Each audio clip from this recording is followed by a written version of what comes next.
कहानी की शुरुआत होती है टोक्यो में, जहां पुलिस एक क्रिमिनल के पीछे पड़ी हुई थी जिसके पोस्टर्स पूरे शहर में लगे थे। वो क्रिमिनल भागता हुआ एक गाड़ी में घुसा और एक लड़की के सर पर बंदूक रखकर उसे गोली मारने की धमकी देने लगा। तभी अचानक उसकी छाती में जबरदस्त दर्द हो गया और कुछ ही पलों में दिल के दौरे से उसकी मौत हो गई। फिर अगले दिन विदेश मंत्री अपने ऑफिस से बाहर निकला तो कई पत्रकारों ने उसे घेर लिया, पर इससे पहले कि वो कुछ कहता उसे भी अचानक दिल का दौरा पड़ गया। वहीं दूसरी ओर एक अपराधी जिस पर कत्ल का इल्जाम था, उसे सबूत न होने पर छोड़ दिया गया, पर जैसे ही वो बरी होकर कोर्ट से बाहर निकला वो भी दिल के दौरे से मारा गया। अगले कुछ दिनों में बहुत सारे अपराधी यूं ही हार्ट अटैक से मरने लगे और कुछ तो जेल के अंदर ही मर गए। जल्द ही पुलिस और मीडिया को समझ आ गया कि ये महज इत्तेफाक तो नहीं हो सकता। इसके पीछे जिसका भी हाथ था उसे कीरा नाम से बुलाया जाने लगा, जिसका मतलब है किलर। कुछ लोग तो कीरा के साथ थे क्योंकि क्रिमिनल्स के मरने से देश में जुर्म कम ही तो हो रहा था, पर कुछ लोगों का कहना था कि किसी भी इंसान को भगवान के काम में दखल देने का कोई हक नहीं है। कुछ धार्मिक लोगों का मानना था कि इसके पीछे खुद भगवान का ही हाथ है और वो पापियों को सजा देकर धर्म की रक्षा कर रहे हैं। खैर, एक रात खबर आई कि एक आदमी ने बैंक में घुसकर वहां काम करने वाले लोगों को बंदी बना लिया है। जब लाइट नाम के लड़के ने ये खबर देखी तो उसने तुरंत अपनी किताब निकाली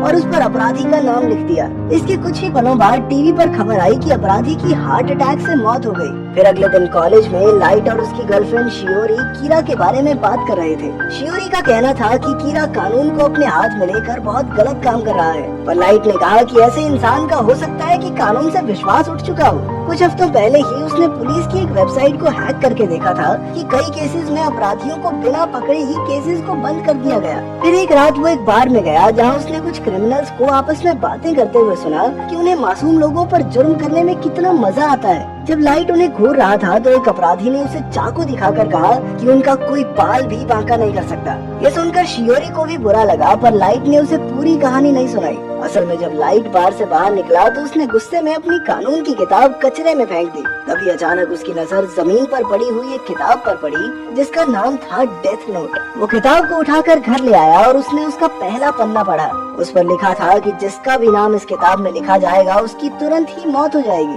लाइट को लगा कि ये कोई मजाक होगा, पर तभी उसने टीवी पर एक कातिल का नाम देखा और उसने यूं ही कातिल का नाम किताब में लिख दिया। फिर अगली सुबह उसने अखबार पढ़ा तो उसके होश ही उड़ गए क्योंकि उस कातिल की मौत हो चुकी थी। पहले तो उसे लगा कि ये महज इत्तेफाक होगा, पर बाद में जब वो सड़क पार कर रहा था तो उसे बार वाले क्रिमिनल्स दिखाई दिए और उसने फिर से किताब को आजमाने का सोचा। उसने क्रिमिनल का नाम किताब में लिख दिया और उसकी आंखों के सामने ही उस लड़के की हार्ट अटैक से मौत हो गई। अब लाइट को विश्वास हो गया कि किताब में लिखी बातें बिल्कुल सच है। फिर उसने बाकी के रूल्स पढ़े तो पता चला कि किताब तभी काम करेगी जब लिखने वाले के दिमाग में मरने वाले की एक तस्वीर हो, और अगर नाम लिखने के बाद उसने मौत का कारण नहीं लिखा तो बाय डिफॉल्ट हार्ट अटैक से तो बंदा मर ही जाएगा। खैर, फिर जब लाइट घर लौट रहा था तो अचानक र्यूक नाम की एक भयानक से दरिंदे ने उसका रास्ता रोक लिया। फिर पता चला कि वो मरने वालों की आत्मा को ले जाता था और उसे सिर्फ वही इंसान देख सकता था जिसके पास वो किताब हो। उसने ये किताब जमीन पर फेंकी थी क्योंकि वो देखना चाहता था कि इंसान इसका किस तरह से इस्तेमाल करेंगे। ये सुनकर लाइट ने कहा कि वो डेथ नोट की मदद से दुनिया के सारे क्रिमिनल्स को खत्म कर देगा।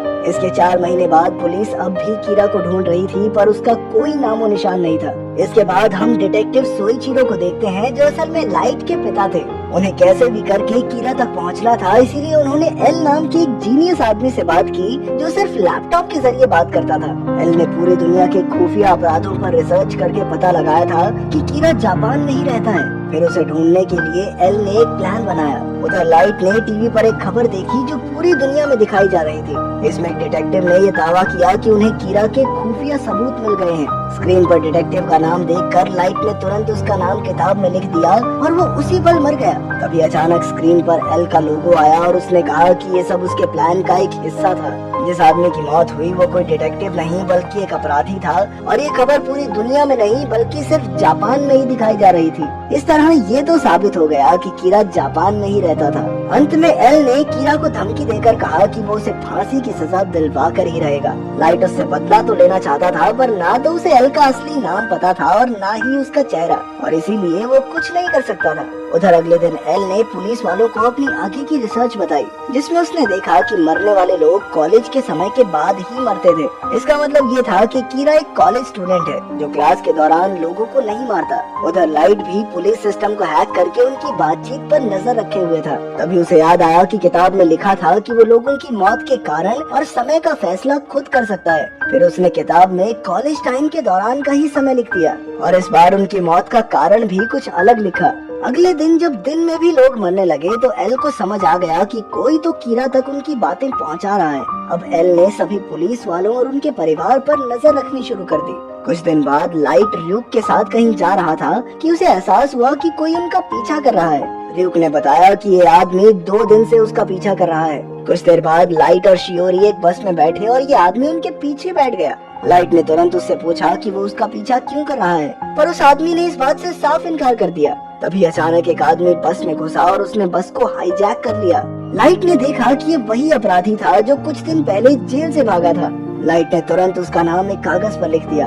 इधर पीछे बैठे आदमी ने कहा कि उसे डरने की कोई जरूरत नहीं है क्योंकि वो FBI से है। उसने लाइट को अपना बैज दिखाया और पता चला कि उसका नाम राय था। तभी अचानक अपराधी ने लाइट के हाथ से कागज छीन लिया तो पता चला कि ये डेथ नोट का ही कागज था। कागज को छूते ही उसे र्यूक दिखाई देने लगा और उसने डर के मारे बंदूक चला दी, पर र्यूक को कुछ नहीं हुआ और अपराधी बस से कूद गया। अचानक वो एक गाड़ी से टकरा गया और उसकी मौके पर ही मौत हो गई। असल में ये सब वैसा ही हुआ था जैसा लाइट ने उस कागज में लिखा था।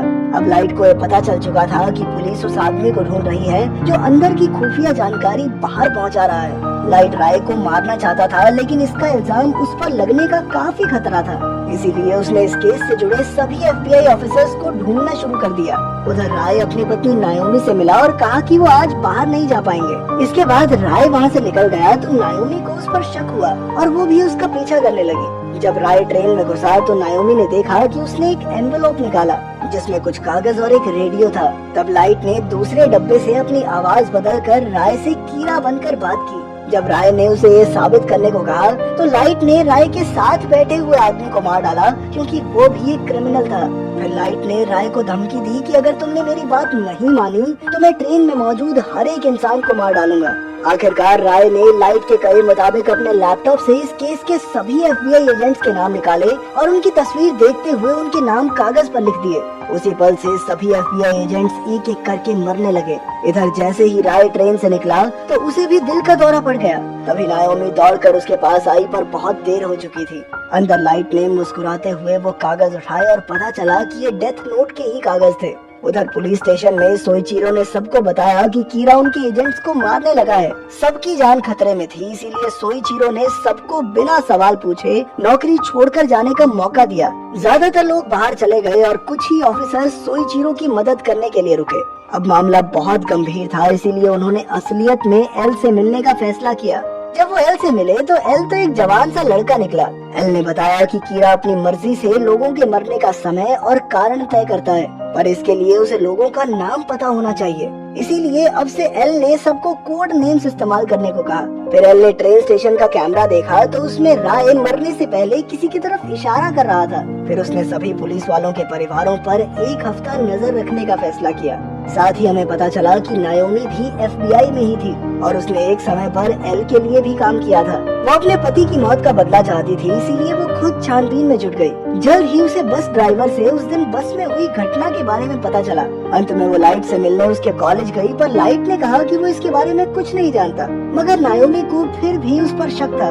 जब लाइट घर लौटा तो उसने देखा कि उसने दरवाजे में जो पेंसिल का टुकड़ा लगाया था वो जमीन पर था, यानी कोई तो उसके घर में घुसा है। बाद में उसने र्यूक से कहा कि शायद कोई उसके कमरे से छेड़छाड़ करने गया है। ये बात सच थी क्योंकि एल और पुलिस वाले CCTV कैमरास से उस पर नजर रखे हुए थे। पहले कुछ दिन तो सब ठीक रहा, पर एक दिन एक अपराधी की मौत हो गई और उस वक्त लाइट अपने कमरे में ही था। ये देखकर सोइचिरो ने कहा कि उसका बेटा बिल्कुल बेकसूर है, पर एल ने कहा कि कीरा अपनी मर्जी से मौत का समय तय कर सकता है। कुछ दिन बाद लाइट अपने कमरे में चिप्स खा रहा था कि तभी टीवी पर खबर आई कि एक और अपराधी दिल के दौरे से मारा गया। आखिरकार ये साबित हो गया कि लाइट ने कुछ नहीं किया और मजबूरन एल को उसके कमरे से कैमरास हटवाने पड़े। बाद में लाइट ने र्यूक को बताया कि उसने चिप्स के पैकेट में कागज छुपाकर इस काम को अंजाम दिया। उधर नायोमी ने एल को फोन करके कहा कि उसके पास कीरा के खिलाफ सबूत है।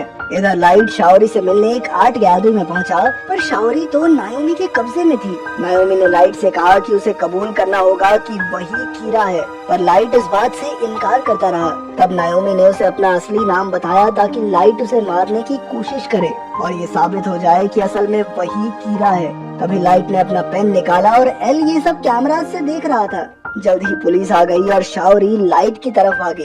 इस चक्कर में नायोमी ने लाइट की जगह शाओरी पर गोली चला दी और उस बेचारी की मौके पर ही मौत हो गई। इस जुर्म के पछतावे में नायोमी भी जिंदा नहीं बच पाई और वो भी मारी गई।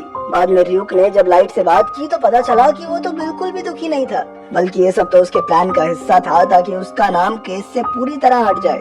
असल में लाइट उस चर्च में गया था जहाँ राय और नायोमी की शादी हुई थी। वहाँ से उसने नायोमी का असली नाम पता लगाया और फिर उसने अपनी मर्जी से उससे ये सारे काम करवाए। ऐसे पत्थर दिल इंसान को देखकर तो रियुक भी हैरान हो गया। खैर अपना नाम साफ करके लाइट शाओरी की मौत का बदला लेने का नाटक करने लगा।